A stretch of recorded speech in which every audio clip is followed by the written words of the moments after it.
Democratic party സ്ഥാനാർത്ഥിയും democratic socialist of അമേരിക്കയുടെ പ്രഖ്യാപിത അംഗവും ഇന്ത്യൻ വംശജനുമായ സൊഹ്റാൻ മംദാനി യുഎസിലെ ഏറ്റവും വലിയ നഗരമായ ന്യൂയോർക്കിന്റെ മേയറായി തിരഞ്ഞെടുക്കപ്പെട്ടത് ഒട്ടും അപ്രതീക്ഷിതമല്ല. യുഎസ് പ്രസിഡന്റ് ഡൊണാൾഡ് ട്രംപ് ഭ്രാന്തൻ കമ്മ്യൂണിസ്റ്റ് എന്ന മുദ്ര കുത്തിയ മംദാനിയുടെ അട്ടിമറി വിജയവും വെർജീനിയ, ന്യൂജേഴ്സി, കാലിഫോർണിയ എന്നിവിടങ്ങളിൽ ഗവർണർ സ്ഥാനത്തേക്ക് ഡെമോക്രാറ്റിക് സ്ഥാനാർത്ഥികൾ കൈവരിച്ച തകർപ്പൻ വിജയവും ട്രംപിന്റെ വിഭാഗീയ രാഷ്ട്രീയത്തിനും കോർപ്പറേറ്റ് പണക്കൊഴുപ്പിനും ഡെമോക്രാറ്റിക് പാർട്ടിയിലെ തന്നെ യാഥാസ്ഥിതിക നേതൃത്വത്തിനുമേറ്റ കനത്ത രാഷ്ട്രീയ തിരിച്ചടിയാണ്. മുതിർന്ന സെനറ്റ് അംഗവും DSAയുടെ പൊതുമുഖവുമായ മാറിയ ബേണി സാൻഡേഴ്സ്, ന്യൂയോർക്കിൽ നിന്നുള്ള കോൺഗ്രസ് അംഗം അലക്സാൻഡ്രിയ ഒക്കസിയോ-കോർട്സ് തുടങ്ങിയവർ നേതൃത്വം നൽകുന്ന ഡെമോക്രാറ്റിക് സോഷ്യലിസ്റ്റ് ഓഫ് അമേരിക്ക മുന്നോട്ട് വെക്കുന്ന പുരോഗമന രാഷ്ട്രീയമാണ് ട്രംപിന്റെ പ്രതിലോമ രാഷ്ട്രീയത്തെ ചെറുക്കാനും ഡെമോക്രാറ്റിക് പാർട്ടിയുടെ തിരിച്ചുവരവിനുമുള്ള പാതയെന്നാണ് ഈ തിരഞ്ഞെടുപ്പ് വിജയങ്ങൾ സൂചിപ്പിക്കുന്നത്. അമേരിക്ക മാത്രമല്ല, ലോകം മുഴുവൻ ഉറ്റുനോക്കിയ തിരഞ്ഞെടുപ്പ് പോരാട്ടമാണ് ന്യൂയോർക്കിൽ നടന്നത്. അത് കേവലം ലോകത്തെ പ്രധാനപ്പെട്ട ഒരു നഗരത്തിന്റെ മേയർ തിരഞ്ഞെടുപ്പ് എന്നതിലുപരി ട്രംപ് ഭരണകൂടവും കോർപ്പറേറ്റ് യാഥാസ്ഥിതിക അമേരിക്കയും ഉയർത്തിപ്പിടിക്കുന്ന ആഭ്യന്തര ആഗോള രാഷ്ട്രീയ നയ സമീപനങ്ങളെ രൂക്ഷതയോടെ തുറന്നുകാട്ടുന്ന രാഷ്ട്രീയ പോരാട്ടമായി മാറിയിരുന്നു. US ഭരണകൂടത്തിന്റെയും യാഥാസ്ഥിതിക അമേരിക്കയുടെയും പലസ്തീൻ വിരുദ്ധതയെയും സയനിസ്റ്റ് ഇസ്രായേലിന്റെ ഉന്മൂലന യുദ്ധത്തെയും മംദാനി പരസ്യവും തീവ്രവും നിരന്തരവും ചോദ്യം ചെയ്തു. വലിയൊരു വിഭാഗം അമേരിക്കൻ ജൂതന്മാരെ തന്റെ നിലപാടുകൾക്കൊപ്പം അണിനിരത്തുന്നതിനും യാഥാസ്ഥിതിക അമേരിക്കയുടെ ഇസ്ലാം വിരുദ്ധ വിദ്വേഷ രാഷ്ട്രീയത്തെ തുറന്നുകാട്ടാനും മംദാനിക്കും അദ്ദേഹത്തിന്റെ പ്രചരണ യന്ത്രത്തിനും ഫലപ്രദമായി കഴിഞ്ഞു. കോർപ്പറേറ്റ് അമേരിക്കയുടെ പണക്കൊഴുപ്പിനെതിരെ തൊഴിലാളികളുടെ നാനാവർഗ വംശ ജനവിഭാഗങ്ങളുടെ തുച്ഛമായ സംഭാവനയിലൂടെ ഉജ്ജ്വലമായ പ്രചാരണ തന്ത്രത്തെ വിജയത്തിലേക്ക് നയിക്കാനും മംദാനിയുടെ പ്രചരണ യന്ത്രത്തിന് കഴിഞ്ഞത് ലോകത്തെവിടെയും ഇന്ത്യയിലടക്കം സമാന വെല്ലുവിളി നേരിടുന്ന പുരോഗമന ജനാധിപത്യ ശക്തികൾക്ക് മാതൃകയായി മാറണം. തിരഞ്ഞെടുപ്പിൽ മംദാനി മുന്നോട്ട് വെച്ച പരിപാടിയാണ് വിജയത്തിലേക്ക് നയിച്ച മുഖ്യ ഘടകം.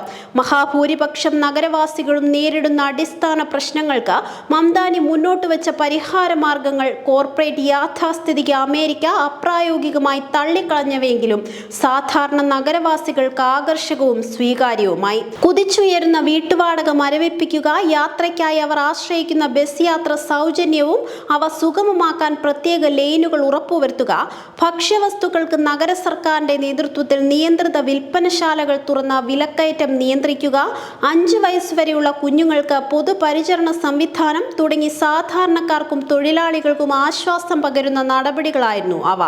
അതിനാവശ്യമായ പണം അതിസമ്പന്നരിൽ നിന്നും കോർപ്പറേറ്റുകളിൽ നിന്നും അധിക നികുതി ചുമത്തി കണ്ടെത്തുമെന്നും മംദാനി വാഗ്ദാനം ചെയ്തു. ന്യൂയോർക്ക് നഗരത്തിലെ പോലീസ് സംവിധാനത്തെ പൗരസൗഹൃദമാക്കി മാറ്റുമെന്നും മംദാനി ഉറപ്പു നൽകി. തുടക്കം മുതൽ തന്നെ താൻ മുന്നോട്ട് വയ്ക്കുന്ന പരിപാടിയിൽ ആകൃഷ്ടരായ 50,000-ൽ പരം യുവ സന്നദ്ധ പ്രവർത്തകരെ തന്റെ പ്രചരണ യന്ത്രത്തിൽ അണിനിരത്താൻ മംദാനിക്ക് കഴിഞ്ഞു.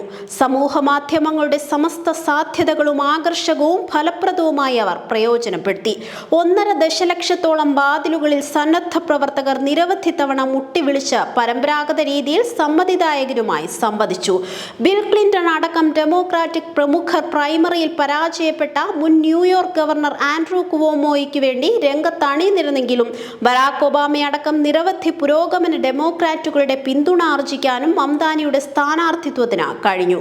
മതത്തിന്റെയും വംശത്തിന്റെയും കുടിയേറ്റത്തിന്റെയും ക്രമസമാധാനത്തിന്റെയും മറ്റും പേരിൽ ജനങ്ങളെ ഭിന്നിപ്പിക്കാനും മംദാനിയുടെ മതത്തിന്റെയും നിലപാടുകളുടെയും പേരിൽ അവരെ ഭയപ്പെടുത്താനും ഭിന്നിപ്പിക്കാനും ട്രംപ് മുതൽ പ്രതിയോഗികൾ നടത്തിയ ശ്രമങ്ങളും ഭീഷണികളും വിലപ്പോയില്ല. മംദാനിയുടെ പൗരത്വം തന്നെ റദ്ദാക്കുമെന്നും ന്യൂയോർക്കിനുള്ള സാമ്പത്തിക വിഹിതം വെട്ടിക്കുറയ്ക്കുമെന്നും ട്രംപ് ഭീഷണി ഉയർത്തി. അമേരിക്കൻ ജൂതന്മാരെ തന്നെ ഭിന്നിപ്പിക്കാൻ ട്രംപ് ഉൾപ്പെടെ യാഥാസ്ഥിതിക കേന്ദ്രങ്ങൾ നടത്തിയ ശ്രമങ്ങൾ പോലും വിജയിച്ചില്ലെന്നത് മംദാനി മുന്നോട്ട് വെച്ച തത്വാധിഷ്ഠിതവും എല്ലാവരെയും ഉൾക്കൊള്ളുന്ന രാഷ്ട്രീയ വിശാലതയുടെ സ്വീകാര്യതയുമാണ് വെളിപ്പെടുത്തുന്നത്. 2024 പ്രസിഡന്റ് തിരഞ്ഞെടുപ്പിൽ ഡെമോക്രാറ്റിക് പാർട്ടി അവലംബിച്ച രാഷ്ട്രീയ നയ സമീപനങ്ങളോടും പ്രചാരണ തന്ത്രത്തോടുമുള്ള അമേരിക്കൻ ജനതയുടെ വിമർശനവും തിരുത്തലുമായി മംദാനിയുടെ വിജയത്തെ നിരീക്ഷകർ വിലയിരുത്തുന്നു. ഒരു കുടിയേറ്റ പാരമ്പര്യത്തിന്റെ ഉടമയായിരുന്നിട്ടും കമലാ ഹാരിസിന് തൊഴിലാളികൾ, കുടിയേറ്റ ജനവിഭാഗങ്ങൾ, സാധാരണക്കാർ തുടങ്ങിയവരെ വേണ്ടവിധം ഉൾക്കൊണ്ടുകൊണ്ടുള്ള ഒരു പരിപാടി മുന്നോട്ട് വയ്ക്കാനും ഭൂരിപക്ഷം വരുന്ന അവരുടെ പ്രശ്നങ്ങളെ അഭിസംബോധന ചെയ്യാനും കഴിഞ്ഞിരുന്നില്ല. ഒരുപക്ഷെ അവർക്കതിനുള്ള അവസരമോ സമയമോ ലഭിച്ചിരുന്നില്ല എന്നും വാദിക്കാം. തിരഞ്ഞെടുപ്പ് ഫണ്ടിനായി കോർപ്പറേറ്റുകൾ അടക്കം പരമ്പരാഗതമായ സ്രോതസ്സുകളെയാണ് അവർ മുഖ്യമായും ആശ്രയിച്ചിരുന്നത്. അതായിരുന്നു അവരുടെ തിരഞ്ഞെടുപ്പ് തന്ത്രത്തെയും പരിപാടിയുടെ ഉള്ളടക്കത്തെയും സ്വാധീനിക്കുകയും നിയന്ത്രിക്കുകയും ചെയ്തിരുന്നത്.